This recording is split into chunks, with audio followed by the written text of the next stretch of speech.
Dear learners, today I'm back again with a new videos how to talk about yourself easily. So go without delay. So my dear friends and my dear learners, আজকে আমরা শিখবো about yourselves or অথবা myself in a words. So অনেক সময় দেখা যায় আমরা myself introduce yourself বলতে গিয়ে আমরা কনফিউশন পড়ে যাই বা কি বলবো, কোথা থেকে শুরু করব বা কি বলা যায়। আসলে এগুলো বাহ্যিক বিষয়।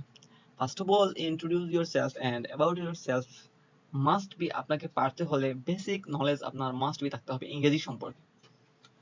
সো ইন্ট্রোডিউস ইউরসেলফ মানে হচ্ছে অ্যাবাউট ইউরসেলফ, প্রথমত হচ্ছে হু আর ইউ, যে আপনি আসলে কে সেই সম্পর্কে আপনি বলবেন। এরপর আছে আপনার বায়োডাটা কি, আপনি স্টুডেন্ট, আপনার ব্যাকগ্রাউন্ড কি, এইগুলো আপনি আপনার নিজের সম্পর্কে কতটুকু এক্সপ্রেশন দিতে পারতেছেন সেটাই। তবে অনেক সময় দেখা যায় আমরা কি করি, যে মা বাবার নাম, মায়ের নাম, ভাইয়ের নাম, বোনের নাম, হেই আবি যাবি এগুলা বলে ফেলি। আসলে এইভাবে ইন্ট্রোডিউস ইউর সেলফ অথবা মাই সেলফ এভাবে কেউ বলে না। তো আমি আমার মতো করে introduce yourself and myself তৈরি করেছি। আপনাদের ভালো লাগতেও পারে আবার নাও লাগতে পারে। যদি ভালো লাগে প্লিজ আমার চ্যানেলটাকে সাবস্ক্রাইব করে রাখবেন প্লিজ। সো চলুন শুরু করা যাক। First of all, thank you for giving a chance introduce myself. এটা বিষয়টা বারবার আবার বলতেছি। First of all thank you for giving a chance introduce myself. প্রথমত আমার নিজের পরিচয় দেওয়ার বা সুযোগ করে দেওয়ার জন্য ধন্যবাদ। I am Rima. I am Rima Tahrim. You can call me Rima. এভাবে আপনি বলতে পারেন, no problems. I am Rima Tahrim. You can call me Rima. আমি হচ্ছি রিমা তাহরিম। আপনি আমাকে শুধু তাহরিম বা রিমা বলে ডাকতে পারেন।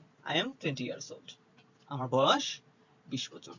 এরপরে দেখুন আমি একটা জিনিস অ্যাড করেছি, সেটা হচ্ছে হাইট এন্ড ওয়েট। এটা হচ্ছে আপনার একান্তই ব্যক্তিগত ইচ্ছা, আপনি চাইলে এটা বলতেই পারেন বা নাই বলতে পারেন, বাট আমি আমার মতো করে তৈরি করেছি সেজন্য আমি দিলাম। এরপরে দেখুন আপনি যদি স্টুডেন্ট হন আপনি সেভাবে এটা উল্লেখ করতে পারেন, I completed my SSC means secondary school certificate 2016 and also completed higher secondary school certificate 2018। এটা বলার পর আপনি এরপরে বলতে পারেন, now I am studying BBA। এখন আপনি স্টাডিং যে কোনো বিষয় যে আপনি স্টাডিং সেটা জাস্ট উল্লেখ করে রাখবেন, দ্যাটস। এরপরে দেখুন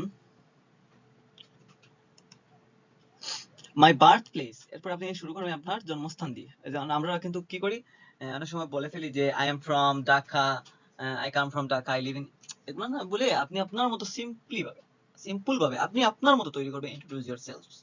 কে কি বললো, হচ্ছে কি হচ্ছে না এটা যায় আসে না, don't care, don't think about over thinking. So আপনার যেটা ভালো লাগে, যেভাবে বলতে ভালো লাগে সেভাবে আপনি উপস্থাপন করার চেষ্টা করবেন। সো তারপর বলতে পারেন মাই birth place Khulna but for study I live in Dhaka. আমার জন্মস্থান হচ্ছে খুলনা কিন্তু পড়াশোনার জন্য আমি ঢাকায় বসবাস করি। এখন আপনি আপনার এই যে জন্মস্থান খুলনা, এটা আপনার জন্মস্থান যেখানে সেখান উল্লেখ করে এবং যে জায়গায় আপনি পড়াশোনা করেন সেই জায়গা বা বাস করেন সেই জায়গা আপনি লিখতে পারেন। এরপর আছে beside being a student I M A tutor. অর্থাৎ বিসাইড বিং এ যে আমি আগে আমার পূর্বের ক্লাসে বলছিলাম beside being, about being, before being, এগুলো নিয়ে আমি একটা ক্লাস মেক করেছিলাম, এটা টিউটোরিয়াল মেক করেছিলাম, আপনারা দেখতে পারেন। তো বিসাইড বিং হবার পাশাপাশি, বিসাইড বিং হবার পাশাপাশি স্টুডেন্ট অর্থাৎ একজন ছাত্র হবার পাশাপাশি আই এম এ টিউটর, আমি একজন গৃহ শিক্ষক। Even I like learning a new things, এমনকি আমি নতুন কিছু শিখতে পছন্দ করি। when I get free time, যখন আমি অবসর সময় পাই, beside physical exercise, অর্থাৎ এর পাশাপাশি সে বললো কি, যখন আমি অবসর সময় পাই এর পাশাপাশি আমি শরীরচর্চা করি and make a new healthy food for me, এবং আমি নতুন স্বাস্থ্যকর খাবার আমি আমার জন্য